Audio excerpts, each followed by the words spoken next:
And when each speaker is speaking, if you have a question, I'd like you to open up the chat. Does everybody know where the chat is and how to do that in Zoom? If anybody needs instruction, just let me know. But when you write your question in the chat, please write the name of the speaker to whom you're addressing it. Because we have 6 speakers, and I'd like to make sure that when we have time for questions at the end, that I'm able to refer to the correct speaker. So okay, and I will facilitate that part at the end of the meeting. As Unitarian Universalists, our 5th principle says that we covenant to affirm and promote the right of conscience and the use of the democratic process. It is our belief that right now our democratic process needs to have a little bit of muscle flexed in it because we're facing unprecedentedly difficult times. And so as our speakers present today, they will do their best to present nonpartisan material, ways that you can be involved as a member of a faith community and not risk your nonprofit status, which is very important to all of us. But you have the right to say what you want to say as a member of a church. It's just that you can't spend all of your time as a church campaigning for a certain candidate, or you will have some issues with the legality of your nonprofit status. But the material that we're sharing today, we're hoping is pretty much nonpartisan. And if you choose to get further involved with any of the organizations that are represented here today, then I'm sure that they'll let you know how you can do that and what more active role you might want to take. So I'm going to ask you to unmute yourselves for a second, and we're going to share a reading by Abraham Lincoln.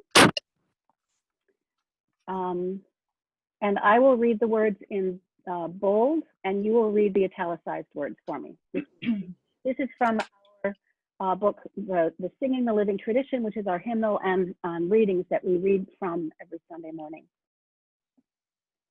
As labor is the common burden of our race, so the effort of some to shift their share of the burden onto the shoulders of others is the great durable curse of the race. As I would not be a slave, so I would not be a master. This expressed my idea of democracy. Whatever differs from this, to the extent of the difference, is no democracy. Our reliance on our love for liberty, our defense is in the spirit which prizes liberty as the heritage of all people in the lands everywhere. Destroy the spirit, and we have planted the seeds of despotism at our own doors. Those who deny freedom others deserve it not themselves, cannot long retain it. Why should there not be a patient confidence in the ultimate justice of the people? Is there any better or equal hope in the world? Let us have faith that right makes right, and that faith let us to the end, dare to do our duty, we understand it. Thank you so much. And now I'd like to introduce Debbie Armstrong. Thank you, Anne, for that reading, and also for the experience of what it's like to be on Zoom when we are reading in unison. So, as Anne has already laid the sort of table for today, I want to introduce our first speaker, who also has to leave early. And so I'm going to introduce Michelle Olson, who is a resident of Lexington and a First Parish member.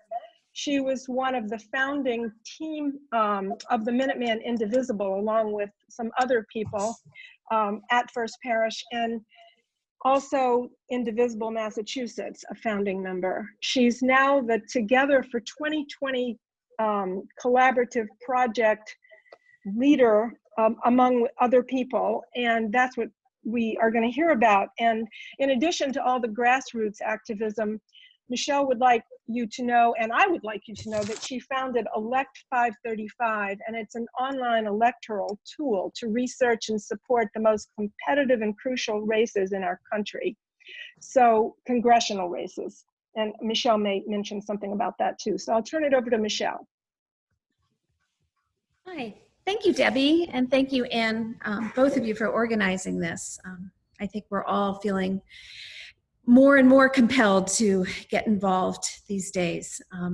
So I'm hoping to show you some of the tools that we've been working on, both with Minuteman here in Lexington, and as well as Debbie mentioned, for Together for 2020. And they offer a lot of different ways that you can get involved in a nonpartisan way and in a partisan way, if you so choose independently. So there are three organizations. Debbie gave a brief intro of Elect. There's also Minuteman Indivisible and Together for 2020. Minuteman Indivisible was founded actually out of First Parish right after the 2016 elections. And it is a local indivisible group. And we gather together. It was in person, and it is now over Zoom. Right now, two Mondays a month. And as we get closer to November, that will probably increase. And we also collaborate with the Concord Huddle, that is a similar group, and they meet on Sundays. And so what goes on at these organizational meetings, we have usually an organized activity that you can do. We have postcarding to register people to vote in Florida going on right now, for instance. Pete Tasker is heading up a texting team that has been about getting out the vote in Pennsylvania most recently. And these are activities that you can do from the comfort of your home, and you could do certainly independently if you like, but in the group you get instructions, you get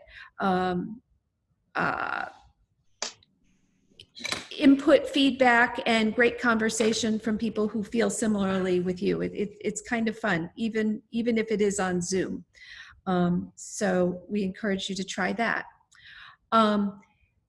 The other piece which we've started is something called Together for 2020. And that's a collaboration with Indivisible Massachusetts, which is sort of the umbrella group of all the indivisible groups in Massachusetts, as well as Swing Left Greater Boston, Progressive Mass, Act on Mass, several different organizations. And we've created tools and resources for you to act even outside of Minuteman Indivisible. And I thought the best thing to do is to take you on a little tour of that website, because there we actually have a dashboard that's specifically geared towards nonpartisan action. So if you bear with me for a moment. This is the Together for 2020 website, and it has the very intuitive URL, Together for 2020, all written out, .org. And there are lots of different things you can do. But I want to point you in to this direction here, the nonpartisan dashboard. And what we have here are things that we call action kits. And these are ways that Michelle, we can't see it. Have you screen shared it? Oh, I'm sorry. Thank you. I thought I was sharing a screen the whole time. I've gone through 3 slides already. Thank you. Can you see it now? Yes. Okay, great. So let me go here. So let me just back up since you didn't see the home page. So when you go to togetherfor2020.org, you'll come here and you can go to the Take Action menu, the Nonpartisan Dashboard. This is specifically geared for nonpartisan advocacy.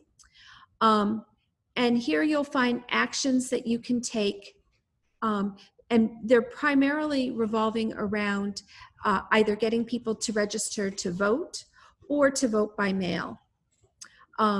We have something geared at new students that will be registering in the fall. We have postcards and as well as environmental project texting. right now, and we're adding to these all the time. But I just wanted to take you to an action kit so you can see how they work. They literally have step-by-step instructions on how you can do this, and how to register, and to go all the way through. And all of these events right now are online. There's also a calendar, and you can take a look at that. And the calendar is organized based upon the kind of activity you want to do. So if, for instance, you're interested in doing postcarding, that's a very, very popular activity. You can click on postcarding. And here in Lexington, there happens to be a Florida Vote by Mail postcard pickup, which I think actually a couple of you on this call are probably already familiar with. And it shows you how you can go and pick up, postcards and fill them out to register voters in Manatee County. There are lots of other kinds of events on here. I will say that there are also a lot of partisan events on Together for 2020. So if your goal or need is to do nonpartisan activities, you'll have to call through them and get to voter registration and vote by mail activities. Let me go back to my slideshow.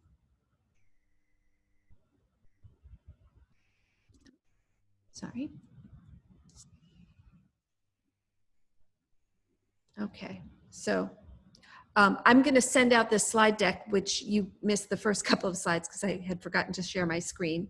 But on this deck, it has the URL both to the Together for 2020 as well as the nonpartisan dashboard. And then the last tool that I wanted to talk about was Elect 535. And this is a project that grew out of the electoral work of Minuteman Indivisible.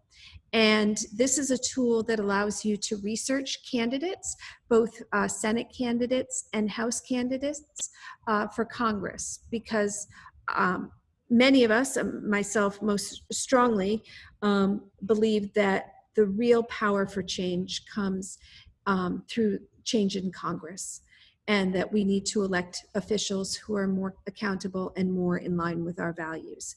And Elect 535 allows you to easily find candidates and races that are the most competitive and are the most crucial. So you can go to the site, the homepage, and there are these customized themes here. So holding the House, flipping the Senate, those kinds of things. And you can research the candidates here, and you can see the candidates and who's in the race, and find and you can build a portfolio of candidates just like you would a portfolio of stocks, and you can invest for your democracy. And however, I will say that this is a very partisan action. So if you need to stay nonpartisan, this is not the tool for you. And with that, I think I'm at my 10 minutes. So I will leave it there, and I can take a question, or I'll leave that to you, Deb. Well, what we thought we would do is hold all the questions. We know you have to leave because you're celebrating a very important birthday with your family today. It's Michelle's mother's 80th birthday. So we know you have to leave early, and I think Jean can answer some of the questions, or maybe Pete and I, Marty. So we're going to hold the questions, but people can definitely write them in the chat. And I would just like to say that, I mean, you're going to be presented with some great actions today. And so I just encourage all of you to just decide on one that's really compelling to you. Just set aside a time, and ideally get involved with a group, either Minuteman or another group that helps you get involved, to get in there. It makes it so much easier when you know somebody or a group of people to do it with. Thank you. Okay, thank you guys. Yeah, so I'm going to, you will take your screen down, right? So I'm on an iPad, and unfortunately I can't see anything when there's a screen shared. I do want to I think, Ann, you may have said this, but we are partners with Minuteman Indivisible at First Parish, and that's a very important statement here. I also want to now introduce Jean Milburn, who is also a member of Minuteman Indivisible, but she is a retired university administrator who became very politically active at the end of after the 2016 election. She is a member of First Parish in Wayland and the Wayland Democratic Town Committee and the League of Women Voters, and all indivisibles. So I'm going to turn it over to you, Jean. Hi. Can everyone see me now? No. Talk about Reclaim Our Vote, which is a wonderful project organized by an organization called the Center for Common Ground. And we've got a slide here. You can see a little bit about the organization and what it offers. The Reclaim Our Vote project is one that has been adopted by the UU Church in Wayland. And that has been our expression of the UU The Vote program. And thus far, we have been doing postcarding with the group, but they also present opportunities to do phone banking and text banking. So what this group does is reach out to people who are members of minority groups who have been removed from the voting rolls. In every county in this country, records are kept of people's contact information as they flow into and out of the voting rolls. And there are events that occur in down on the county level where groups of people are removed. And there are organizations that track these changes in public records. And their names are there on the slide. And they compile that information and make it available for the Reclaim Our Vote program. And what we have been doing at the First Parish Church in Wayland is writing postcards to people primarily in the South who have been identified as having been removed from the voter rolls. We inform them that they were removed because in most cases we believe they do not know. And we also give them the specific contact information for their county that they need to get their voter registration reestablished. This is a program that's been growing by leaps and bounds. It shoots right at the heart of democratic belief that people should not be discriminated against because of their ethnicity, their cultural background, and what other people think of them. Americans are Americans, and they should all have the opportunity to vote. We've been having a lot of fun with this project. We've done over 20,000 in the last few months. I think within the church itself, we did 7,000 to 8,000 at the church. And then the church actually provided a grant that allowed us to involve the community with the program. And I think later this year, we will begin working in the text banking effort with them. Thus far, it's been a great experience. It's logistically simple. There's training available at the link there on my slide. And anyone who needs local assistance can contact me at the email address there on the screen. So I recommend the program to you. It's a great nonpartisan project. Thanks, Jean. And I knew that was also part of the drop down on the 2020.org website, correct? Yes. Yes, under nonpartisan. So Jean's going to speak a little bit more in a minute, but before she speaks on another project, I want to introduce First Parish's own Pete Tasker, who certainly reminded me that he became very active after the 2016 presidential election and got involved with Minuteman Indivisible, and that, it really started when, Ann Mason, our minister, called for a vigil after that election. That's when Michelle Olson started coming to First Parish also. And I think a little history around Minuteman Indivisible here is important. So Pete's been active in working to appeal, to fight the attempt to repeal and to replace the Affordable Care Act, and also started texting voters for a special in 2018 midterm elections. So ever since then, he's been training texters, and with the advent of the coronavirus, Pete is now using Zoom to build teams of trained texters. So I'll turn it over to Pete. Okay, thank you, Debbie.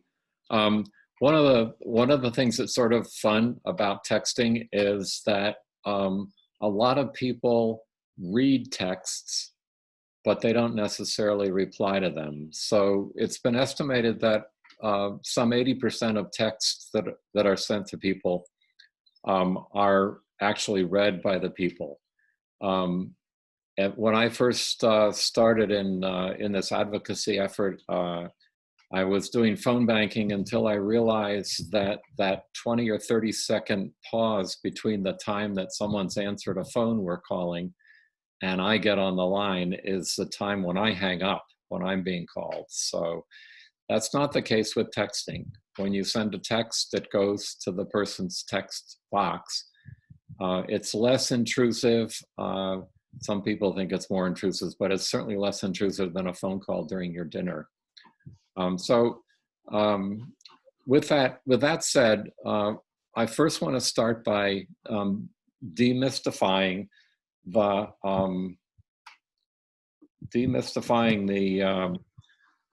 fact that you need to be a teenager with well-trained thumbs to do texting. The systems that are available today work on your laptop. They have your mobile number is anonymous, and you deal typically in first names with the people you're texting, and they know your first name. So I'd like to start by showing you a dialogue, typical dialogue of a text activity. Whoops. Sorry about that. Let me try again.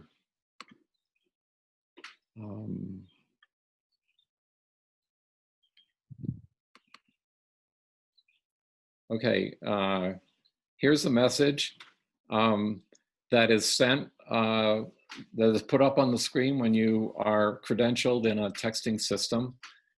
Typically, you're working from your laptop, although you can also work from a smartphone if you really do want to end up with carpal tunnel for your thumbs from trying to do text. But it's mostly point and click. So when I entered the system, I was and said I was ready to text. I was presented with this message. This is a special election to fill an open seat in California's 25 congressional district, and it's back a year ago. So this, here's the message. Andrea is the person who will receive the message, and I'm Pete. So this is automatically filled in for you. Notice that Andrea is in Santa Clara, California. This is important because we only text into target states from between the hours of 9 in the morning and 9 at night, typically. So this is presented to you, or me. You then click the send button, the message gets sent off, and you're presented with the next message. And you can choose batches of messages anywhere from 50 to 100. Really experienced texters will choose 500 or 1,000 messages. And with each message, sorry, we've got some construction going on here in the background. With each message you hear, with each message that's sent,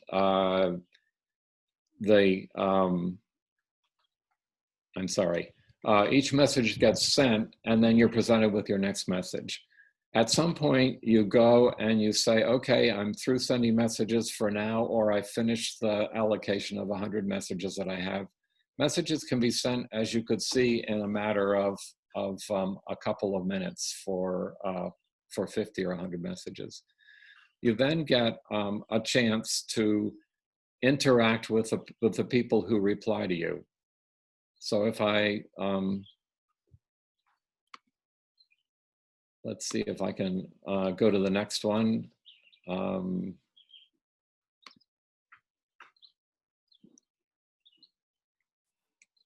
So, whoops, why is that happening?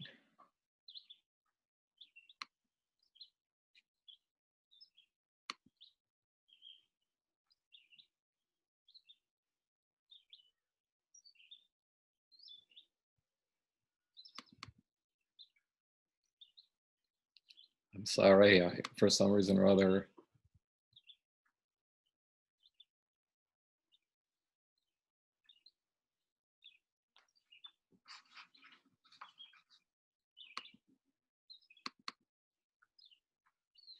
All right, so what can happen when you receive a message back from someone, a reply back from someone? Suppose you've asked them to commit to voting in that special election, then they come back to you and they say, yes, I will vote, and then you can ask them for further commitment. Would you like to have future information from us? Now, there are different ways that you get assignments to do these texting, and what's on your screen now is the assignment technique that that MoveOn.org uses. The MoveOn text team, which we're pretty actively involved in Minuteman and in Massachusetts, works to assign texts on a Slack communication system. And here's an example of a campaign that Eric, who is the MoveOn person, starts the day off with. So he says, good morning, this is what we're going to do today. We're going to be texting House Democrats to support Essential Workers Bill of Rights. So as you can see, some of these things would be, these are, the last one I showed you is a get out the vote. This one is supporting a particular piece of legislation. And I should say a word about partisanship. If you're grouped with a particular religious organization or nonprofit organization, you have to observe the nonpartisan aspect of things. But on your own as an individual, as long as you're not necessarily identifying yourself as a member of a particular organization, you can work on activities that some people might think are partisan. Unfortunately, I think a lot of activities that are in line with our Unitarian Universalist values could well be regarded by other people as partisan. But I'm working on a lot of this stuff individually, but organizationally, we're training you. We are making it available to train people for access. So, Pete, I hate to interrupt, but can you show your other screen? Because we only saw the one from Megan. Would that be possible for you to show the second one that you wanted? Oh, okay.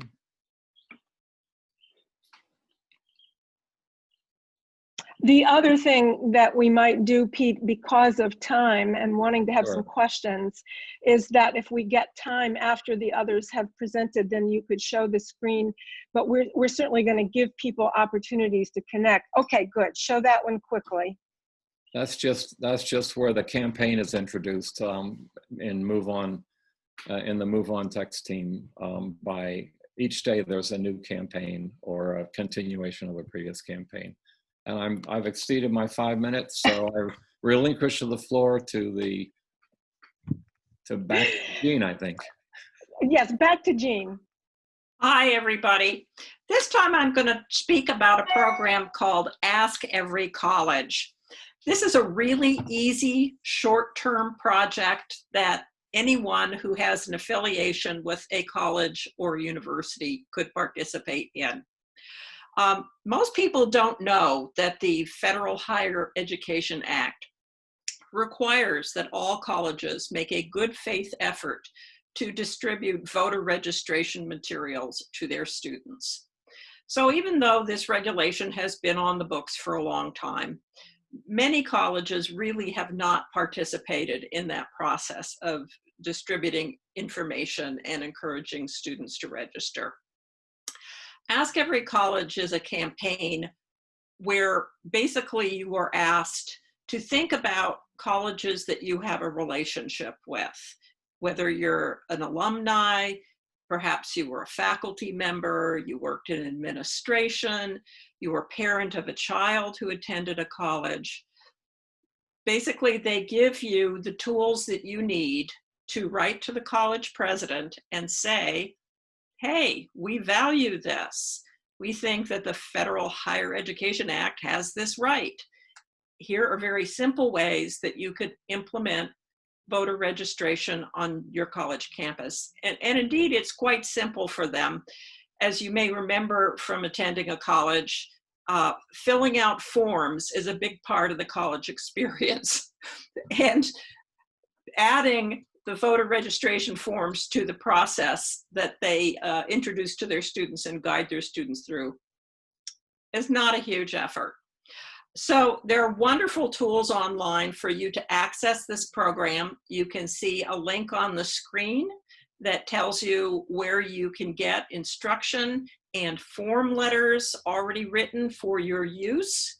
And basically you use that material and write to your college and ask them to make sure that our young people learn that voting is an important part of life and that their vote is welcomed.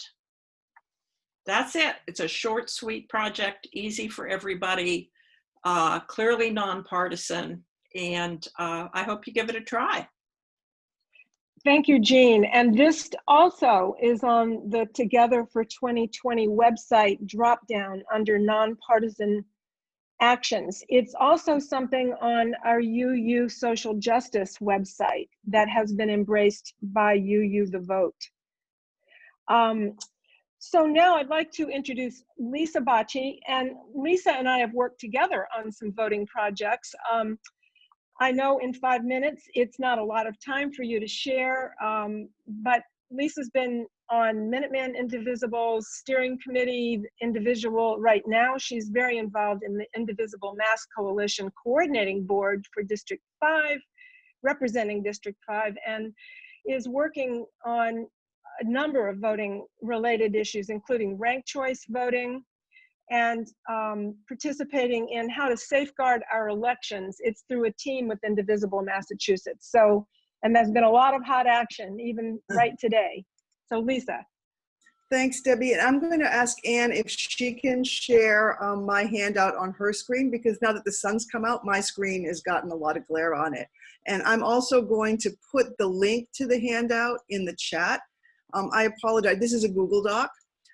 So you're welcome to look at it on your own screen or to share it with anybody that you'd like to share it with. There's a lot of links here that you can check out after the conversation is over. What I'm going to talk about is strictly nonpartisan. I'm going to talk about what's going on in both our state legislature and in Congress in terms of actions to protect our vote and things that you can do to urge our legislators to pass this legislation. Right now, even as we speak, the legislature is debating a bill to make it easier for everyone to vote by mail in both the primary in September and the general election in November. And part of the reason that these aren't pretty slides is that they reported the bill out of committee on Monday, amended it yesterday, and are still amending and debating it as we speak. What you'll see is you'll see a link there to the bill. And also a link to the hearing that the committee held in the middle of last month.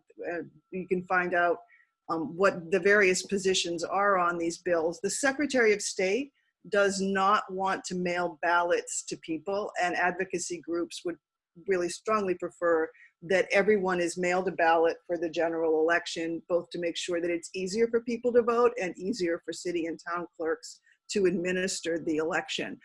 The bill that the House is voting on today is will enable anybody to use COVID-19 as an excuse to request an absentee ballot. Massachusetts, unfortunately, is got one of the weaker provisions for voting by mail across the country. We've tended to do most of our elections as in-person elections, and we have a very small percentage of people who vote absentee, in part because you need an excuse to vote absentee. Right, so one of the things this bill would do is say that concerns about COVID-19 are an acceptable reason to vote absentee and request a ballot. And it would require the Secretary of State to send everyone an application for an absentee ballot for both the primary and the general election in the middle of July. Some of the things it doesn't do that advocacy groups are hoping will change are to basically allow ballots to be counted if they're postmarked on the day of the election. The current bill only will allow ballots to be counted if they're received on election day. And if you'd followed what happened in Wisconsin in their election a couple of months ago, that was a huge problem. Lots of ballots came in after election day that had clearly been sent before then, and many of them weren't counted. They also want to provide more time for voter registration. Massachusetts is not one of the states that enables you to register to vote on election day. And instead, the last day you can register for an election is 20 days beforehand. That's particularly a problem in the primary, where the primary this year is scheduled on September 1st, which is a time when a lot of people move. And especially since it's very hard to do in-person registration and voter registration drives, given the pandemic, advocates would really like to see that deadline either reduced or eliminated. And they also want to make it easier for election officials that are getting lots of ballots to be able to process them centrally. If you've ever looked at elections, say here in Lexington, if you fill out an absentee ballot, the election workers at each precinct have to put those absentee ballots into the scanners in between the times when other voters are using the scanners. And if there's a huge number of absentee ballots, that would be an extremely difficult thing to do. And it also is how they currently process any ballots that were early voting. So the ask here is to contact your state legislators. If you live here in Lexington, that would be Michelle Socolo is your state rep, and Cindy Friedman or Michael Barrett are your state senators. So some of these issues they're still debating today. So if you get off the call and want to give Michelle Socolo, or if you live in another town, your other state rep a call, they're still looking at some of these issues. If you'd like to see the mail ballots to everyone, you should be urging your state senators to put that provision in the Senate bill, because the Senate hasn't yet taken up this bill. And so there's another chance after the House votes to get that provision in. At the federal level, the House passed what's called the HEROES Act, which was one of the stimulus bills around the pandemic. Has a lot of provisions, but it has a couple of really important provisions for elections. It allocates $3.6 million to go to state and local election officials to make it easier for them to prepare for an onslaught of vote by mail and to provide personal protective equipment and other kinds of safeguards for people who are working at the polls. And it also provides $25 billion in funding for the post office, because if you've been keeping up with the news, you realize that the post office is in danger of running out of money, and our president is not in favor of funding them because he's concerned that too many people will vote by mail, and he's also a little bit upset about how they treat Jeff Bezos. The House has already passed the bill. The Senate refuses to take it up right now. I think they're actually maybe on recess. But on a call last week, our Senator Elizabeth Warren really encouraged people to call, even supporters like Senator Warren herself, and urge them to take up this bill. And there's also going to be a hearing in the House tomorrow at 1 p.m. It's going to be live streamed, and the link is in the handout. The last thing I'd like to mention, Debbie mentioned that Indivisible Massachusetts Coalition, which is the umbrella group for all indivisible groups, has a Safeguard Our Elections team, which is working on these issues, sharing information and organizing actions. And there's a link if you'd like to sign up. You don't need to be a member of an indivisible group. And that link will share a number of actions you can take going forward. The other thing I was asked to talk about is ranked choice voting, which is and very briefly, because I know we're running close to the so end basically the issue with ranked choice voting is we're trying to get it on the ballot in Massachusetts. In the handout, there's a link that you can use to sign the ballot petition electronically. All the ballot petitions have to be signed and submitted to city and town clerks by June 17th. They're almost there, and they particularly need people in other parts of Massachusetts outside of Middlesex County. So if you have friends and family in other places in Massachusetts that might be willing to sign that petition, please share that link with them. And then at the bottom of the handout, there's a few other resources, including lists of articles, webinars, and other folks who follow these issues that you can use to get more information. And I'm happy to answer any questions. Thank you, Lisa. As always, in a program like this, at such an important time in our history, there's just so much. So everyone, I'm going to take a breath because I'm going to urge people to just not feel like you have to do everything. Keep in mind the sliver, the slice. And Lee, our final speaker today is Lee Ostrander, and he is a new Lexingtonian and a new member of First Parish, having moved here from Northborough, where he was a UU, and he has let me know that voting activism is very important to him because he believes it's so important to our democracy. So Lee's going to talk about UU the vote and how you can get involved. I'm so glad to, can you hear me? Yes. Okay, so nice to be here and listen and learn. I have a screen to share, and I'm hoping it works. Looks like it's going to. Let's see. Yes, I think so. Trouble is, okay. Is it up now? Yes. Have you got? Yes. Yes. Great. Okay. All right. So I'm going to talk about UU the vote from UUA because that's where I first started getting involved, and they now have updated objectives. They simplified it. Okay, which is act local. Okay, which is what we're doing here. All in on democracy, which we all realize is important, and spiritual resilience. I wasn't sure. Sorry, but I wasn't sure what that was, but I got a description at the end. Okay, it was launched by UUA in January 12th, and everybody's already talked about the real rules. I don't have much to say about it other than that, just to say that indivisible is 501c3 and 501c4, which means, and they're both, so it means that there's no problem. Besides that, we're talking about acting individually for the most part. All right, the UU, the vote at Lexington, is kind of a small, really small group. I had 60 people who signed up since January 12th and would have liked to do more, but of course then we got self-isolation and other issues. And there's a Google group similar to the church Yahoo Mail. And most of the communication has been from me, summarizing what is going on with other groups, which I've learned a lot about today, and try to describe voting activism events and encouraging people, my list, to be active and also to sign up directly with the various other groups. So I'll have something to send to them from this meeting.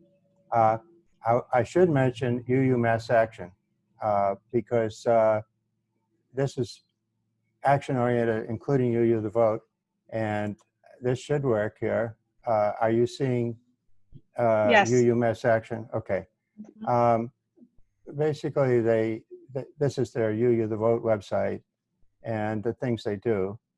And down at the bottom, they have resources. So these either complement or duplicate what has been discussed today. I would imagine that some of it is a complement. Anyway, getting back to this other one here. Then I just mentioned, it was interesting that UU Mass Action Advocacy Day on April 14th. And this is a list, what follows is a list of UU churches that participated in that. These are the first slide. You can notice Arlington has 18 people there and Lexington has 2. That was me and Stephen Schick. And here's a few more. So there's, I guess, 170 total. Okay, and we also got a chance to meet with, as mentioned previously, well, Representative Ciccolo is not available, so we didn't meet with her. But we met with Cindy Friedman, and that was a very nice discussion. Okay, and this has also been mentioned, and I think it's great that, you know, it's not so scattered out, that there's, you know, interest in groups and different people know about these and are working together. This was interesting to me because I checked out the colleges that I have been involved with, and most of them are already involved with the supporting, well, I guess it would be Astor College. But even so, the recommendation in the Zoom meeting was encourage them to do more, you know, to keep it up, to keep up the job.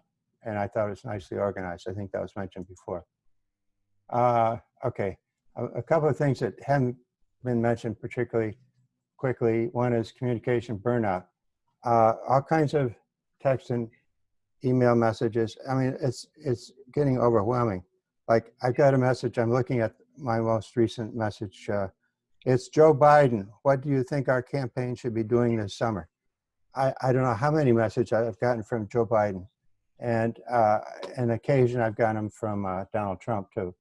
But anyway, so that's a question of communication overload and burnout.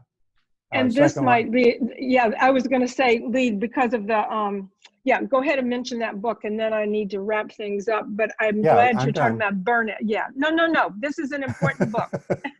Okay, this is a couple of Harvard professors talking about what goes wrong with democracies so that you were informed. And my concern is that after November, there's going to be a whole lot of disappointed people.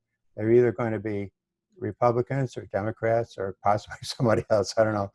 Anyway, and we have to be prepared, it seems to me, for the possibility that there's going to be a lot of upset people, and we need to be able to put that all together.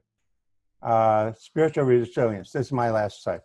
The ability to sustain one's sense of self and purpose through a set of beliefs, principles, or values while encountering adversity, stress, and trauma by using internal and external spiritual resources. Sounds like a perfect description of what we have to do. That's it. Thank you, Lee. And that's why we're so glad that we have our Minister Ann Mason here with us today. Can you take that screen down so I can see people? Right, I just finding the right buttons to press. Yeah, I know, the technology is overwhelming.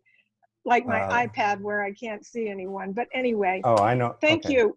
So Ann, perhaps you've tracked a few questions. We might have time for a few questions. You and Marty? Marty's muted. Meg Newhouse raises a question for Jean, and it has to do with a registration of college students. And Meg wants to know whether the registration program is set up for no students being on campus, which is quite likely in some cases this fall. I'm glad to address that question. In most colleges, students have been registering electronically now for many years. And they do it from wherever they are. If they are backpacking in Bali, they can register for their classes online from there and do whatever paperwork is required. So the colleges are used to coming up with systems that work from remote locations. Okay. How are we doing on time, Deb? We have about 10 minutes and I don't see any other questions in the chat.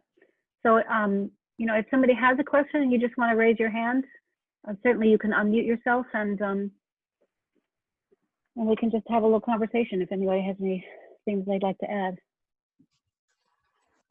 I'm not seeing any hands. Oh, Ruth. Ruth, can you unmute yourself? Ruth, you have to unmute yourself. I can't do that for you.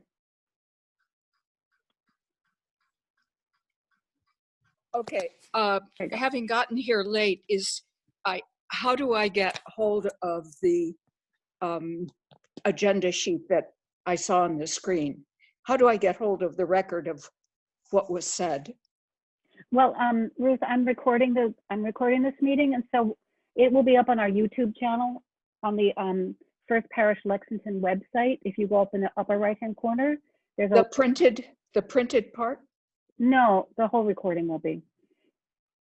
Will the chat be there as well? It doesn't always show up on the video. Yeah, Lisa Bacci put that whole thing on a Google Doc, and the link was on the chat. If you need something, just contact me directly. If anything that you saw screen shared that Marty or I can help you with, I have ways of sending some of the documents to you. So look up, I can give you my email address and Marty can give you hers in the chat if you want to be able to write us. Okay, good. And Ruth, you have my email as well. I can send it along. So sure, I do. Good. Pete, you had your hand up, I think.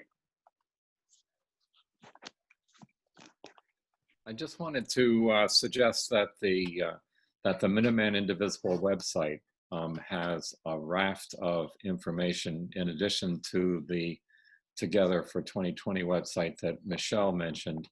And muster, a Minuteman muster is produced roughly bi-weekly that lists all kinds of activities that are happening.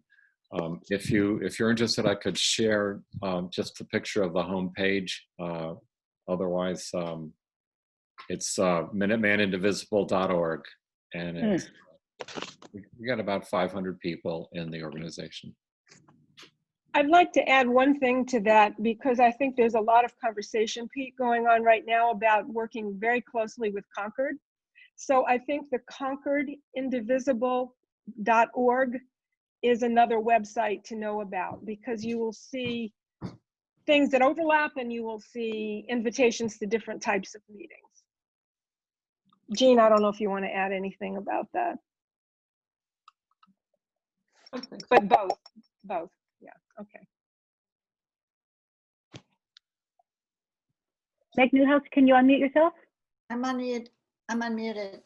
Pete, are you giving some kind of training? Are we supposed to go to the, whatever the site is for texting, or are you going to do some kind of special training? How are we supposed to get trained?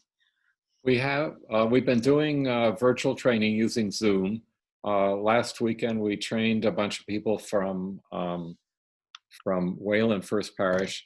If you're interested, Meg, I'll make a point of sending you a link to our next scheduled training. Fabulous, thank you. If there are other people interested, Don Duttweiler. Don, do you want Pete, I'd be interested. Who's that? We're talking, while you were talking, Pete, I went to web.hustle.com. I was unable to log in. I couldn't figure out what to do next. Could you give me any further direction on how to access the site that you were talking about? Most of these sites, most of these texting systems require credentialing.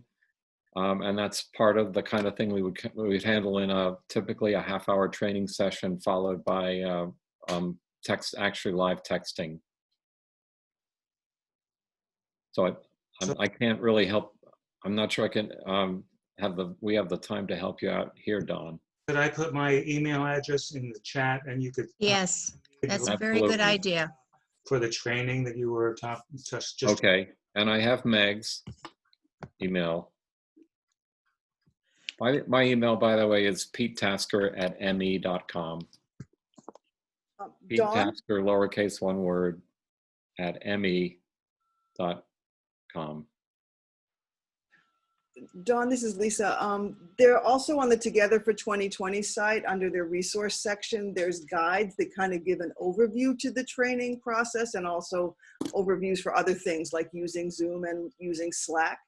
And I put the link to their training guide for texting in the chat. It gives you kind of an overview similar to what Pete did, but it has some links that you can also check out for how it works. And Pete and some other folks from Minuteman Indivisible are also part of a texting team at the Indivisible Mass Coalition that organizes training. Right. Thank you, Lisa, because Michelle had to leave early, and so I'm sorry that she didn't explain that website with drop-down menus has almost like a cookbook approach to helping people with texting. And one thing we haven't talked about, which many of us, including myself, love to do, is postcarding. And so there are ways to host a postcard party, etc., on that lovely website. I know we're about 2 minutes before we're supposed to end. I would just like to say thank you to each of you for coming. And thank you to our presenters. It was an excellent overview. And I think all of us hope that this has been helpful to you and piques your interest in getting more involved. Pick a sliver, pick a chunk, or take the whole cake. But thank you. Lots of work to be done. Yes, and there are people here to help. We can't do it alone.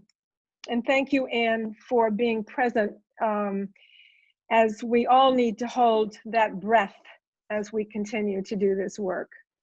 Mm-hmm. Okay, thank you all for coming. Thank you, guys. Thank you. Yeah, Yeah. wonderful. Bye. Thank you. Thank you. Bye.